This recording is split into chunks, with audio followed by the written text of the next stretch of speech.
Bismillahirrahmanirrahim. Assalamualaikum warahmatullahi wabarakatuh. Sosok Nabi Isa alaihissalam dari sudut pandang Yahudi, Kristen, dan juga umat Islam. Nabi Isa alaihissalam dari sudut pandang Yahudi, Kristen, dan Islam tidaklah sama. Bagi Yahudi, Nabi Isa adalah orang Yahudi.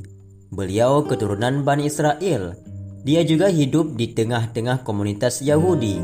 Hanya saja para pemeluk Yahudi memandang Nabi Isa bukanlah seorang nabi, melainkan juru selamat palsu, Al-Masih atau yang dibasuh, merupakan gelar agung yang hanya diperuntukkan untuk Nabi Isa alaihissalam. Buya Hamka dalam tafsir Al-Azhar menjelaskan, kata Al-Masih sebagai gelar dari Isa anak Maryam adalah kalimat Ibrani yang diarabkan. Asal katanya ialah Mashika, yang asal artinya ialah yang diurapi dengan minyak, namun kemudian diberikan menjadi gelar kemuliaan bagi raja yang sudah dinobatkan. Sebab tiap-tiap raja yang dinobatkan ataupun dikukuhkan sebagai raja terlebih dahulu diurapi ataupun dipercikkan badannya dengan minyak suci oleh kahin ataupun pendeta. Menurut kepercayaan Bani Israel, setelah raja-raja mereka yang besar seperti Daud dan Sulaiman mangkat, satu kali akan datang lagi Al-Masih, raja besar, yang kemudian akan mendirikan kerajaannya kembali.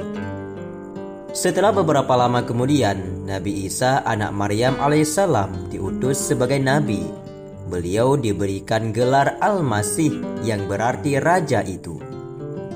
Buya Hamka menjelaskan bahwa pemberian gelar Al-Masih kepada Nabi Isa alaihissalam oleh Allah Subhanahu wa taala adalah sebagai kedudukan seorang raja yang memperbaiki jiwa yang telah rusak.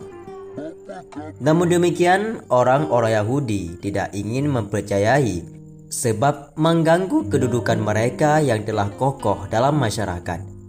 Sehingga Nabi Isa alaihissalam mereka fitnahkan kepada penguasa kerajaan Romawi yang menguasai Yerusalem saat itu, dan mereka berkonspirasi agar Nabi Isa alaihissalam dibunuh saja. Puncak dari kekesalan Yahudi adalah disalibnya Nabi Isa atas keputusan Hakim Pontius Pilatus pada masa Kekaisaran Romawi. Oleh sebab itu, kata Buya Hamka, hingga saat ini pun orang Yahudi masih menunggu kedatangan Mashika yang lain. Sebab menurut mereka, dia belum juga datang. Sedang menurut orang-orang Nasrani, Nabi Isa adalah raja putra Daud yang menjanjikan kerajaan Allah yang di surga. Sedangkan nama Nabi Isa pun asalnya merupakan bahasa Ibrani yang diarabkan. Asal Ibraninya adalah Yashu. Adapun bahasa Ibrani dan Arab adalah serumpun dari bahasa Semiyet. Dalam bahasa Yunani disebut Yesus. Yesus Kristus. Nabi Isa alaihissalam oleh Kristen disebut Yesus Kristus, dianggap tidak sekedar nabi, namun reinkarnasi dari Tuhan itu sendiri. Nabi Isa alaihissalam disebut anak Tuhan. Dalam perkembangan selanjutnya, lahirlah konsep Trinitas, yakni tiga pribadi dalam satu sosok. Doktrin ini diterima dalam mayoritas umat Kristen kecuali Arianisme yang dianggap bid'ah oleh umat Kristen pada masa itu. Kebalikan dari Yahudi, dalam Kristen sosok Isa ditinggikan sampai terlalu tinggi. Ia dituhankan, padahal saat beliau hidup sendiri dia tidak mendeklarasikan diri sebagai anak Tuhan. Namun begitulah iman kelompok Kristen yang tidak disepakati oleh agama Yahudi dan juga agama Islam. Lantas bagaimanakah pendapat seorang sosok Nabi Isa alaihissalam dalam Islam? Sedangkan dalam agama Islam memandang Nabi Isa secara proporsional. Islam memuliakan Nabi Isa tidak seperti Yahudi yang menistanya. Namun Islam tidak menuhankan Nabi Isa seperti yang dilakukan umat Kristiani. Bagi Islam, Isa adalah Nabi putra Maryam dan hamba Allah, bukan anak Allah Subhanahu wa taala. Bagi Islam, tauhid murni itu diyakini bahwa Allah tidak beranak dan tidak diperanakkan. Islam menekankan dalam Al-Quran bahwa Isa adalah anak laki-laki Maryam sebagai antitesis dari Isa anak Allah. Islam juga mempercayai mukjizat Nabi Isa seperti bisa berbicara saat masih bayi, bisa menyembuhkan orang sakit, bahkan menghidupkan orang yang mati. Islam juga percaya bahwa yang disalib bukanlah Isa, melainkan sosok yang diserupakan dengan Isa, yakni Yudas. Para sejarawan melaporkan Kristen di Jazirah Arab dan juga di wilayah sekitarnya seperti Suriah menganut gagasan Trinitas, yaitu kesatuan Tuhan Bapa, Anak, dan Roh Kudus. Karenanya Al-Quran juga merespon pandangan keagamaan ini. Di dalam Al-Quran, Isa atau Yesus dipandang sebagai hamba Allah, Nabi, dan Rasul. Tuhan mengajari Taurat, memberinya Injil, dan membantunya dengan Roh Kudus. Yesus adalah kata atau kalimah dari Tuhan yang dihormati di dunia ini dan di akhirat. Yesus diciptakan dari debu seperti halnya Adam. Serupa nabi lain, nama Yesus disebut bersama frase alaihi salam, semoga damai menyertainya. Al-Quran menyebut beberapa mukjizat Nabi Isa alaihissalam.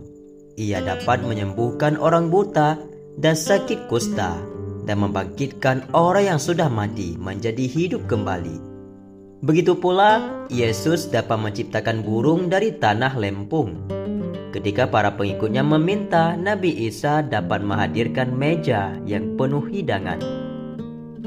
Mukjizat lain yang disebutkan Al-Quran adalah kemampuannya mengetahui apa yang dimakan orang dan apa yang mereka simpan di rumah mereka. Berbagai mukjizat bukan bukti ketuhanan Yesus, melainkan bukti nyata kerasulannya. Isa lahir dari perawan Maryam. Maryam ialah perempuan paling menonjol di dalam Al-Quran. Ia disebut dengan nama pribadinya. Selain itu, ada surah yang menggunakan namanya, yaitu surah Maryam, adalah satu-satunya surah yang menggunakan nama perempuan. Surat Maryam menceritakan dengan cukup rinci tentang kehamilannya sebagai perawan. Jibril atau roh dari Tuhan datang ke Maryam dalam bentuk laki-laki. Jibril mengatakan ia diutus Tuhan menyampaikan bahwa Maryam akan mendapat anugerah berupa anak laki-laki yang suci. Kesamaan pandangan Kristen dan Islam meliputi banyak segi. Bedanya, Al-Quran menolak keyakinan tentang Isa sebagai Tuhan. Menurut Al-Quran, Tuhan itu tidak punya anak, Tuhan tidak beranak atau diperanakkan, tidak punya sekutu. Al-Quran juga tidak menerima paham tentang kematian Yesus di tiang salib. Yang disalib oleh orang Yahudi adalah orang lain yang menyerupai Yesus. Yesus sendiri naik ke langit, hidup-hidup yang diangkat oleh Allah Subhanahu wa Ta'ala. Dan umat Islam pun mempercayai nanti kelak mendatangnya hari kiamat, maka Nabi Isa pun akan turun kembali diutus oleh Allah Subhanahu wa Ta'ala untuk menegakkan kebenaran dan juga membasmi kebatilan. Dan juga di ketika itu Nabi Isa alaihissalam membunuh Dajjal, yaitu fitnah paling kejam nanti di akhir zaman. Yang dimana pada akhir zaman nanti semua orang akan bimbang untuk mengikuti Dajjal ataupun mengedepankan ketauhidannya kepada Allah Subhanahu wa Ta'ala. Dan dari sudut pandang ini bahwa jelas beda tentang pandangan Islam dan juga Yahudi ataupun Kristen tentang Nabi Isa alaihissalam. Dan Nabi Isa adalah seorang rasul diutus oleh Allah Subhanahu wa Ta'ala kepada kaum Yahudi pada zaman itu. Dia bukan Tuhan, dia juga bukan anak Tuhan, tapi dia adalah seorang rasul yang diutus dengan diberikan kitab oleh Allah Subhanahu wa Ta'ala. Wallahu a'lam bishawab. Semoga bermanfaat. Assalamualaikum warahmatullahi wabarakatuh.